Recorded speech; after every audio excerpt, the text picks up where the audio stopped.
Hi,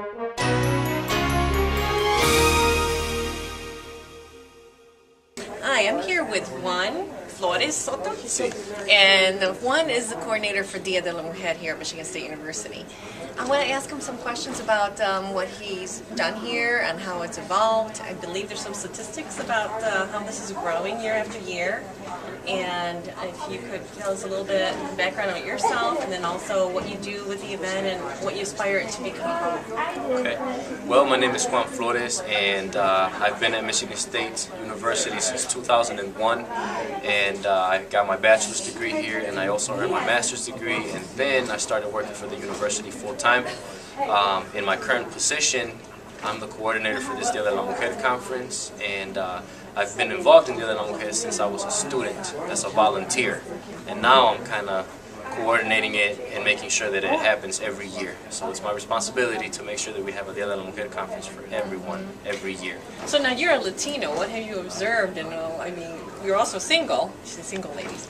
But anyway, when you see this happening, what is your perspective now about Latinas when you see this conference and all these events and what we're doing, what we're aspiring to be, and looking for a voice? Well, I see that there's definitely an interest in bettering ourselves and bettering themselves, the Latinas that come out, because it's a conference that inspires people, that motivates people to be the best that they can be, and it's great to see them come out and participate and actually attend these workshops and listen to the keynote speakers, listen to their message so that they can better themselves, better their lives, and better their families and their communities and wherever they are. So I really respect that everyone takes time out of their busy schedules on Saturdays to wake up early and come to this conference, bring their friends and family, and it just means a lot to me to see that the community, the Latino community, is moving forward in the right direction. And do you think it's important that some of the husbands and oh my goodness, I think brothers? I think it's very important. You know, when I was younger, I was just a student, and I heard about it, and I said, I want to get involved, and so I did it through volunteering. And I would come and I'd volunteer and help out wherever I could. And I just had the women tell me what to do. Like, they need me here, they need me there, do it. So I totally think that Latino men should come and also learn, because, I mean, we need to constantly learn about ourselves, you know.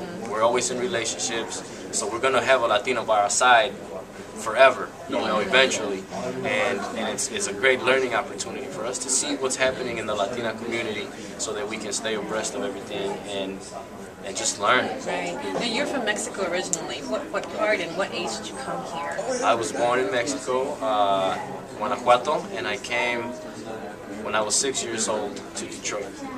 So I've been here since then. I'm not going to say how old I am right now, but no, that's okay. It was in the 80s. Now, given that, your parents are still here?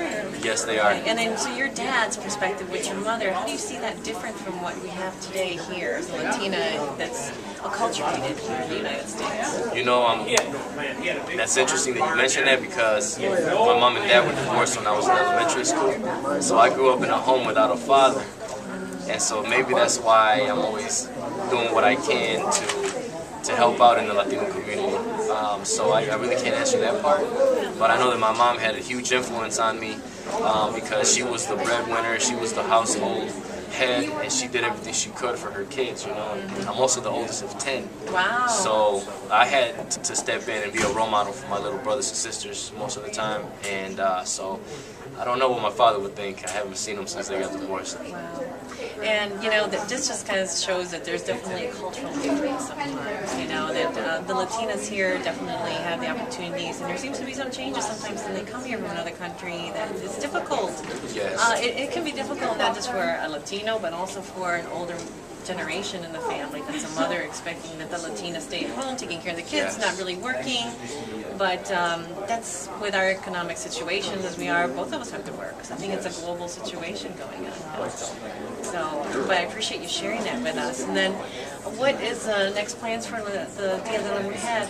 Well, for the next Dia de la Mujer, we have the 20th year anniversary coming up in 2 years. Next year is going to be the 19th. This year we learned that moving it to noon was one of the best things that we could have done, because in terms of participation and everyone getting here on time. It was great.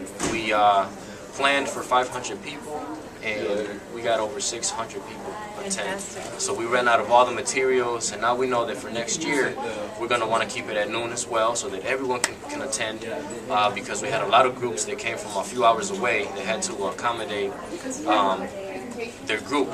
So next year we're hoping to offer it again at noon, and then make sure that we have more than enough material for everyone. Right. And I noticed you had booths in there. So some people, are you opening up to like Hispanic home businesses Yes. to bring their things in? And we open it up to anyone that's interested in working with the Latino community. So we have table space on hand for anyone that's interested. It has a small fee, and usually a lot of people are interested in purchasing table space because they want to promote their organization to the Latino community.